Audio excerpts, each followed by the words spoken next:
Picture this: 500 armored warriors standing against a tsunami of 40,000 elite soldiers. Sounds like Hollywood fantasy, right? But this actually happened.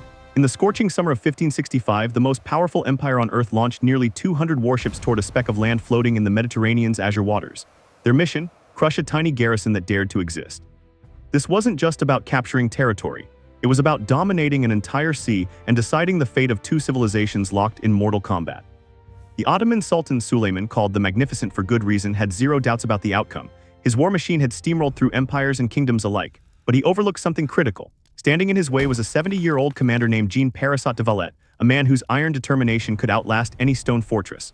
What followed was a brutal 4-month ordeal that would be remembered for centuries. Stick around until the end to discover how this small band of defenders broke the back of the era's most fearsome military force and permanently shifted Europe's power dynamics. Here's something that'll blow your mind. Sometimes the biggest battles aren't won with firepower. They're decided by one leader's overconfidence and another's unbreakable resolve. By 1565, Sultan Suleiman's Ottoman Empire had climbed to unprecedented heights. His territory sprawled from Hungarian plains to Persian deserts, and he viewed the Mediterranean as basically his personal swimming pool.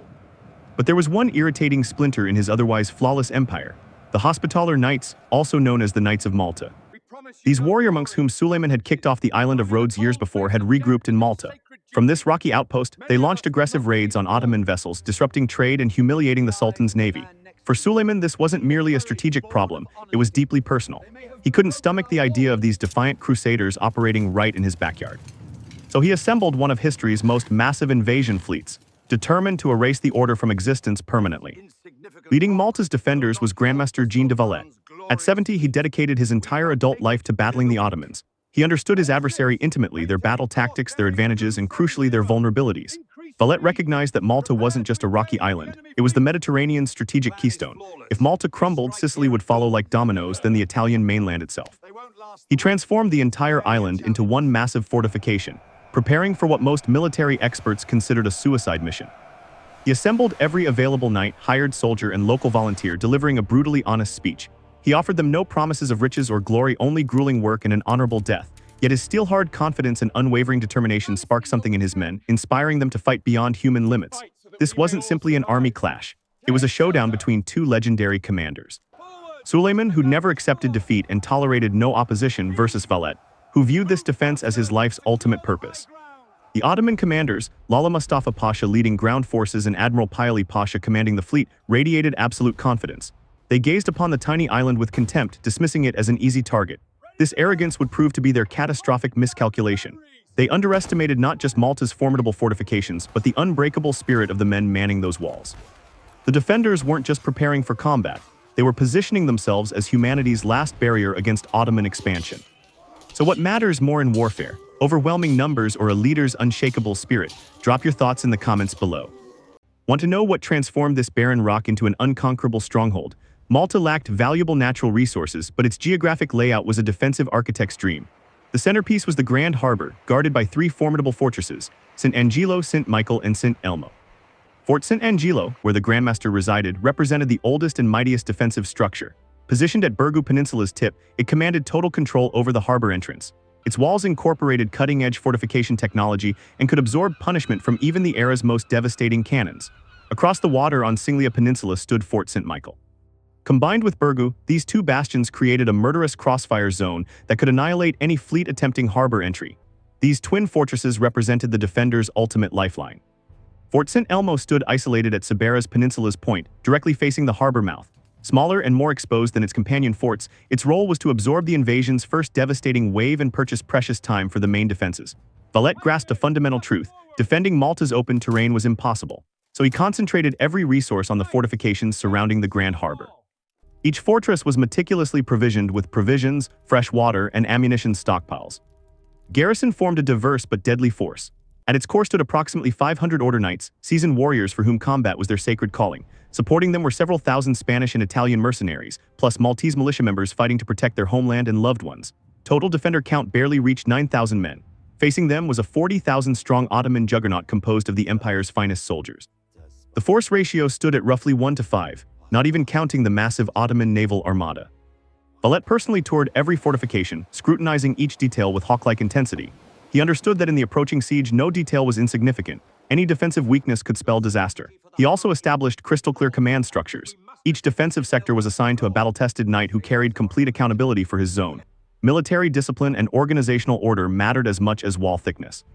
The Ottoman armada possessed crushing numerical and technological superiority, but the knights wielded a secret advantage the Turks never anticipated.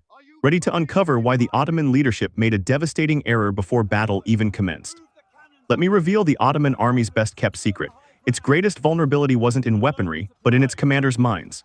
The aging Sultan Suleiman didn't personally lead this campaign. Instead, he appointed two commanders whose bitter rivalry became one of Malta's greatest defensive assets. Land forces answered to Lala Mustafa Pasha, an experienced but extraordinarily arrogant and impatient general. He hungered for rapid glory, hoping to conquer the island quickly and bask in the Sultan's favor. The fleet belonged to Admiral Paili Pasha, who contrasted sharply with Mustafa. He favored cautious, methodical strategy. His primary mission was preserving the fleet, making him reluctant to risk ships without absolute necessity. From day one, these commanders clashed constantly. Mustafa demanded immediate landing and assault operations, while Paili argued for comprehensive reconnaissance and harbor blockades. Their endless bickering consumed precious time. Anticipating this friction, Suleiman appointed a third supreme commander, Turgut Reis, known throughout Europe as Dragut, a legendary corsair and one of history's most brilliant naval tacticians. He knew Malta and the knights better than anyone alive. However, Dragut hadn't arrived when the Ottoman army landed. His fleet was delayed, and Mustafa, unwilling to share glory, chose to begin operations independently. This decision had catastrophic ripple effects throughout the entire campaign. Upon reaching Malta, Mustafa Pasha made an illogical decision that defied his experienced officer's advice: assault Fort St. Elmo first. He believed this modest fortress would collapse within days, allowing him to present Dragut with a completed victory. Paili Pasha opposed this plan strenuously. He recognized that while St. Elmo held firm, his fleet couldn't safely enter Marsamxit harbor. But under Mustafa's relentless pressure, he reluctantly agreed and began unloading heavy siege artillery.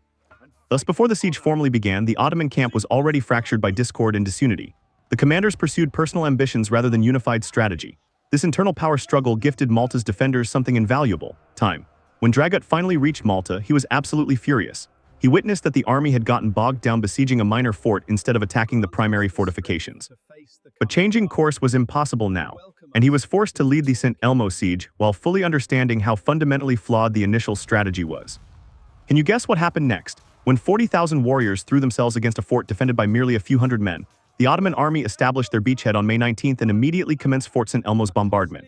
Enormous siege cannons, capable of hurling stone projectiles weighing hundreds of kilograms, began systematic devastation. The fort's defenders, numbering no more than 600 souls, understood their fate was sealed. Their mission was brutally simple: hold out as long as humanly possible to buy the main forces time to reinforce Birgu and Singlia defenses. They became a living shield, absorbing the Ottoman attack's full fury. Mustafa Pasha confidently predicted the fort would collapse within 3 to 4 days maximum. However, week after grueling week passed and St. Elmo continued resisting. Under darkness's protective cover each night, defenders frantically patched destroyed walls, and during daylight hours they repulsed assault after bloody assault. Every single meter of ground cost the Ottomans staggering casualties. The knights and soldiers fought with the desperate ferocity of the condemned, weaponizing every stone and exploiting every crack in the crumbling walls for defense. Their tenacity drove the Ottoman commanders to rage. Upon arriving at the front lines, Dragut immediately seized command. He realized that direct frontal assaults would hemorrhage too many troops. He ordered additional artillery batteries positioned to create devastating crossfire from multiple angles simultaneously. Under his tactical leadership, the siege became more systematic and mercilessly efficient. The bombardment continued relentlessly, day and night without pause. The fort's walls were reduced to rubble mountains, but every time the Janissaries launched their assault waves, they were met with withering defensive fire. Each night, Valette dispatched reinforcements and supplies to St. Elmo via boat across the Grand Harbor, simultaneously evacuating wounded defenders. This was the fragile lifeline connecting the fort to main forces. When the Ottomans finally severed this route, St. Elmo's fate was sealed. After an entire month of continuous combat, virtually nothing remained of the garrison. The final defenders gathered in a ruined chapel, choosing death in battle over surrender's dishonor. On June 23rd, Fort St. Elmo finally fell. But victory came at a devastating price for the Ottomans. They'd lost several thousand elite soldiers, including Dragut himself, who suffered mortal wounds during the assault. The small fortress they'd planned to capture in days had consumed more than a month. St. Elmo's fall was a crushing blow to the defenders, but the main fortresses still stood defiant. In the next section, you'll discover how the knights and Malta's people withstood the 16th century's most intense bombardment campaign. The knights responded with relentless tenacity, brilliant engineering innovation, and an iron will that refused to break. Ready to learn the shocking reality about the siege's turning point? By midsummer, Mustafa Pasha realized that artillery bombardment alone wouldn't deliver victory. He decided to launch massive general assaults designed to crush resistance through sheer overwhelming force. Throughout July and August, the Ottoman army initiated several simultaneous massive attacks on the breached walls of Birgu and Singlia. Tens of thousands of soldiers stormed forward in human waves. It appeared this living tsunami would simply wash away the handful of defenders through pure numbers. Fighting at the wall breaches reached unimaginable intensity.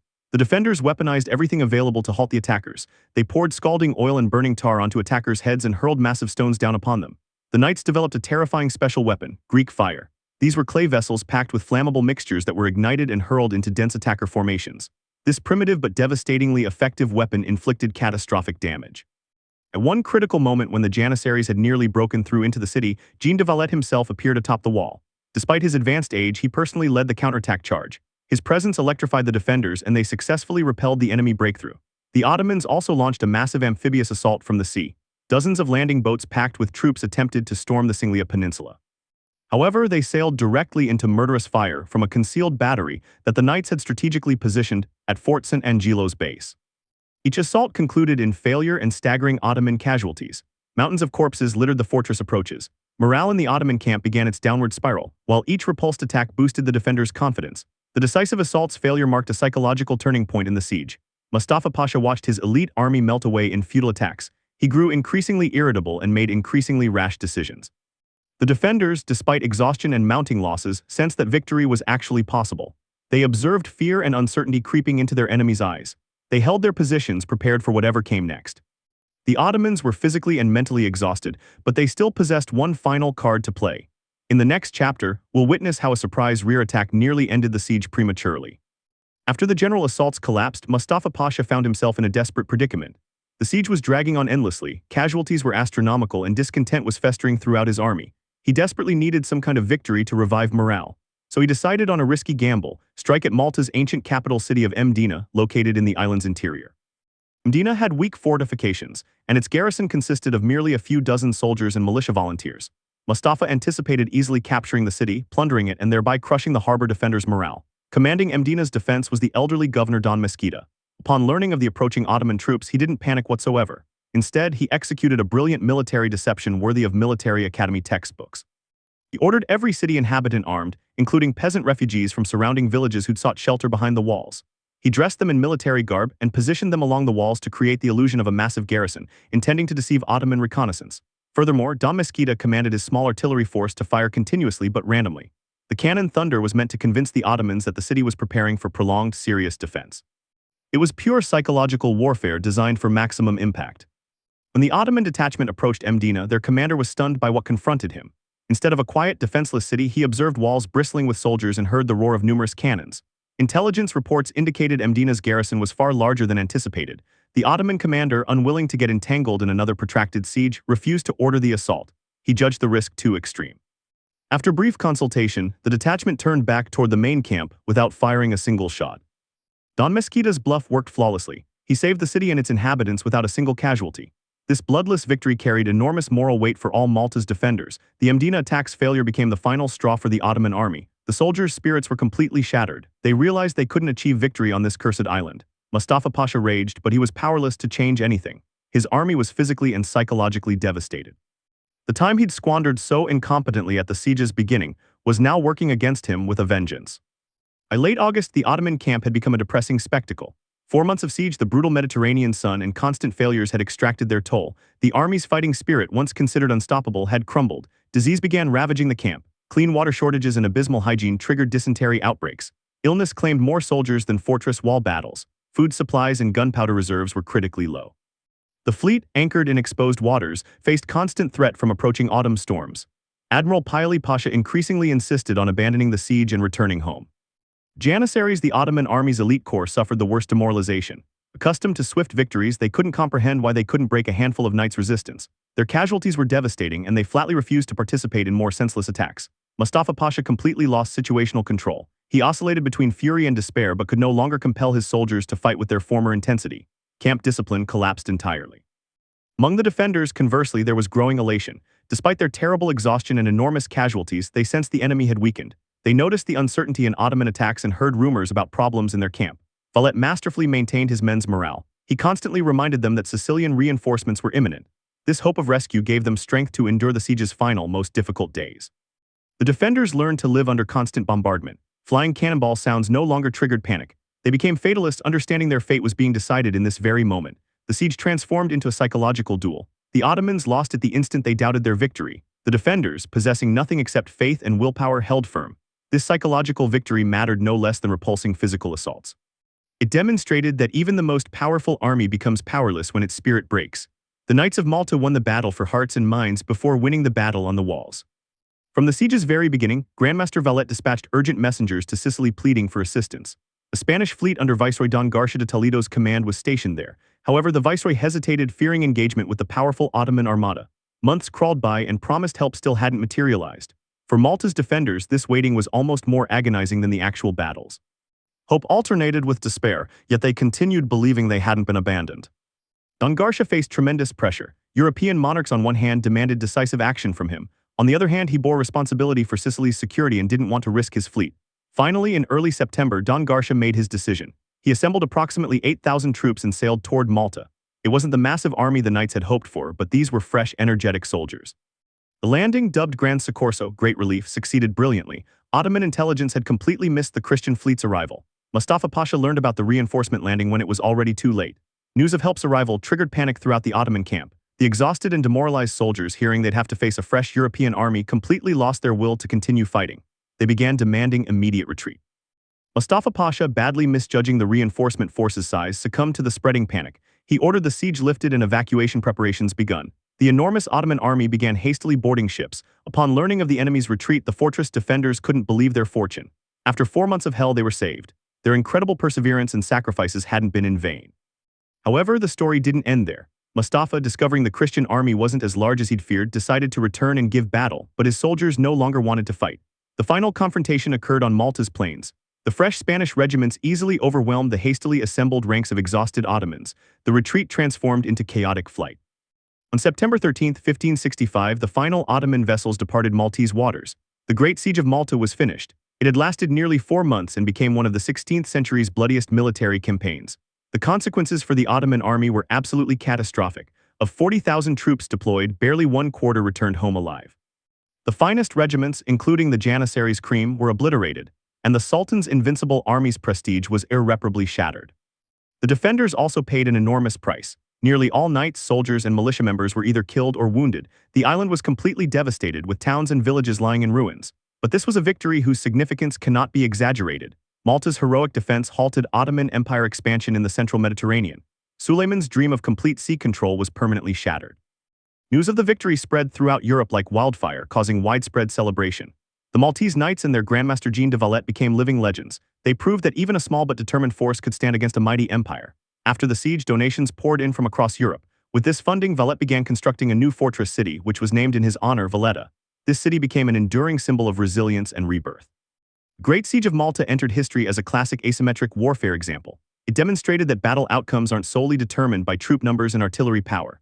The most critical factors were geography, fortification quality, leadership excellence, and above all, morale. Malta's defeat marked the beginning of Ottoman Empire decline. Although it remained a formidable force for generations, the myth of its invincibility was permanently dispelled. The battle for a small Mediterranean island altered European history's trajectory. This story teaches us that even in the most hopeless situations, surrender isn't an option. Perseverance, courage, and belief in one's cause can achieve miracles. Malta's small garrison proved this to the entire world. The Great Siege of Malta in 1565 isn't merely a battle story. It's an epic saga about courage, self-sacrifice, and the incredible power of human spirit. Defenders' victory resulted from multiple factors converging: brilliant defensive strategy, their leaders' unbreakable will, and their opponents' fatal mistakes. They exploited terrain masterfully to compensate for enormous force imbalances. They transformed their island into a stone trap where the era's greatest army became hopelessly bogged down. Their victory became a timeless symbol that willpower and intelligence can triumph over brute force. What other epic sieges or obscure historical battles would you like to see featured on our channel? Suggest topics in the comments below, and don't forget to subscribe so you never miss our new episodes exploring history's most incredible true stories.